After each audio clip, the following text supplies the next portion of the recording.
What can you do with an old tube? And I will warn you in advance, if you're riding a road bike, this isn't really applicable simply because the tube is too narrow. What we do need, or want to use in this case, is one of these guys. So a tube from a 26, 27.5, 29, basically all I'm looking for is something that's at least for a 2-inch tire. That way the tube is at least wider. What we're making today, as you can tell by the title and the thumbnail, is a puck passer. So it's basically just an apparatus in which that you make or buy that will rebound the puck to you. So you pass into it, the tension of the rubber is like a spring and it just pushes the puck back.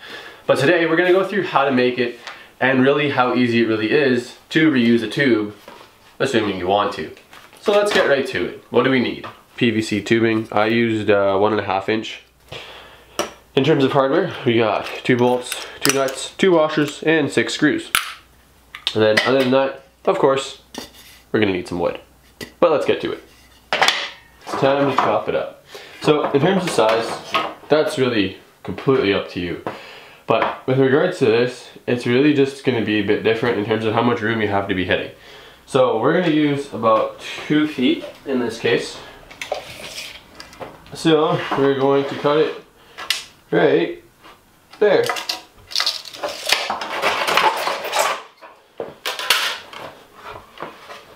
So now our main piece is cut. We're going to need 2 supports for the sides, and then all we're going to be doing for that is just a bit taller than our PVC piece. So what we're aiming for here is really, say, I don't know, about 10 centimeters, so 4 inches.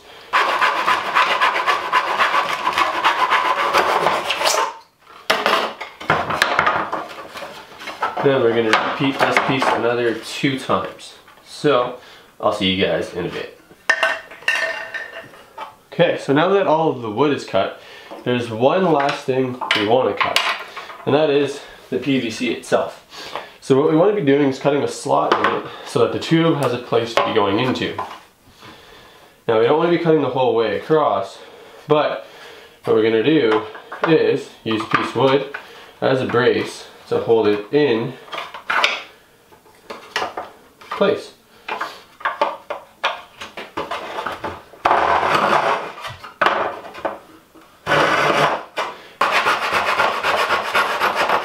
For now, we're going to flip sides. So pop you in the middle. And then we're just going to go back through using a very short cut. And we're just going to cut all the way down to the bottom of our line. What we've got going on here after that is just a very thin line. The last thing we have to do with this PVC, and then it's finally ready, is drill a hole through it that goes all the way through. So I'm just going to drill a pilot with 1/8 and then the full way through with 1/4. That's going to be dependent on the hardware you're using, but for what I'm using, those are the hole dimensions that'll work.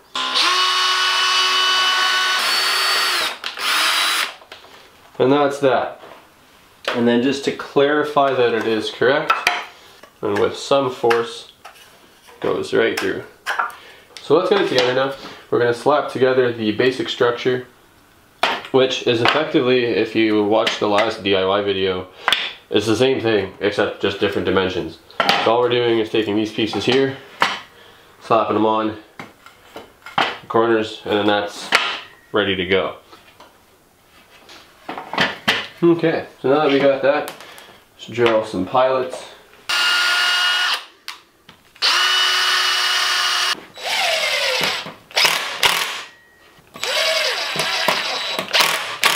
That's one side done, I'll do the other, then I'll show you the fun stuff. All we're really going to try to do now is make another hole in the side of whichever you want this to be on. And you want it flush with the base, and all I'm going to do here is hold it in place. And then actually use the bolt to just push into it to make a print. So I know where that hole is going.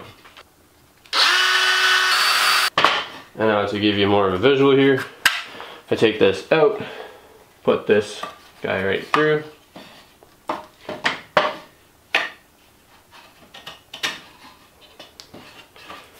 And then pop it through this side that is how it is going to stand on the ground.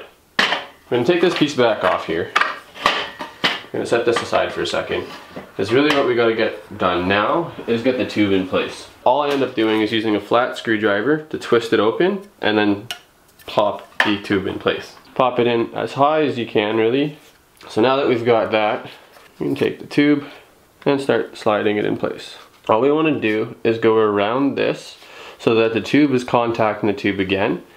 That way, when we're pulling on it, it'll hold whatever we want. You can't pull it out of the slot once it's back over itself. Now that this is in here, we're going to pop this back into place. With that, which is just going to thread on loosely for now. Now that this is all in place, the other thing we want to do prior to trying to take the tension and bring it to the other side is secure another piece of wood. Just going to pop this guy in place back here, and then we'll pull the tension. So now the back piece is in place too, and now we're ready to set the tension. So all we got to do in this case is pull the tube across the open section here, and make sure it's nice and flat. That way you got the surface area to be hitting with the puck, and you want to keep it flush with the base. So you want it basically right on the ground. That way it's going to take it and fire it back. Okay, so there we go. So I'm going to pull it with some decent tension, and this now has a decent amount of spring to it. That's nice and bouncy. So now again, flush with the base on the other side. And now I want to be putting a hole kind of right in the middle here. I now made a puncture in the tube so I know where I'm lining up. And this is where the other bolt, nut, and washers are going to come into play. We got our bolt. We want it to be going through a washer, and then we're going to want to be pulling the tube back across and finding our little hole that we made.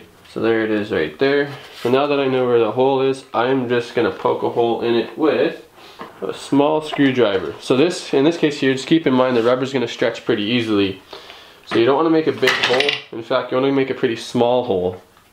So I'm using a small screwdriver here, and I'm just puncturing through. And now that I'm through, I can take my bolt and washer and push it through with some force. So that that's in here, we can now pull our tension back, pull it around, push that in with the washer, and then this is where the other washer and nut will come into play. So the other washer goes on the inside, and then the nut goes on. And this doesn't have to be crazy tight either. I'm just going hand tight on both of those. Now I'm going to polish this up, make it look good, and then we'll go test it out.